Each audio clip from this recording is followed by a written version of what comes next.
Imagine discovering that someone you trusted, someone who stood silently by your side through difficult days, was secretly plotting against you. Most people would give in to rage, others would seek revenge. But Marcus Aurelius, he did the opposite. On that cold morning, messengers arrived hastily at the palace with an intercepted letter. It was clear. One of his closest senators had allied with dissatisfied generals and planned to remove him from the throne. This wasn't just political betrayal, it was personal. From someone who dined at his table, who called him friend. Marcus stared at the letter for long minutes. There was no anger in his eyes, only silence. He stood up, walked to the window, and gazed at the Roman sky. Then he said, "It is not what they do to me that defines me. It is what I choose to do with it." The Roman council expected a harsh response, executions, exile, a public outcry. But Marcus summoned the traitor to a private meeting. No guards, no threats. And there, looking into the eyes of the man who had tried to destroy him,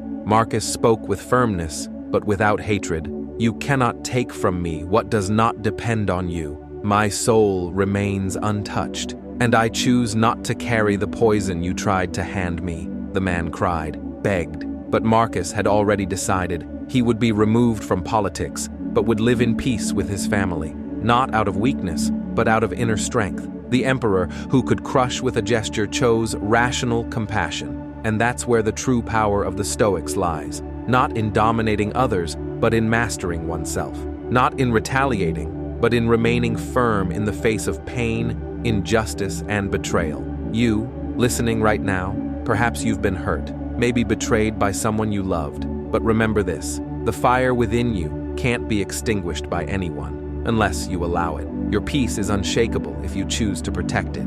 If this story spoke to you, if it touched something deep inside, come back here. This channel exists to remind you always that true strength comes from within, and that no one can take what is rightfully yours, your serene soul.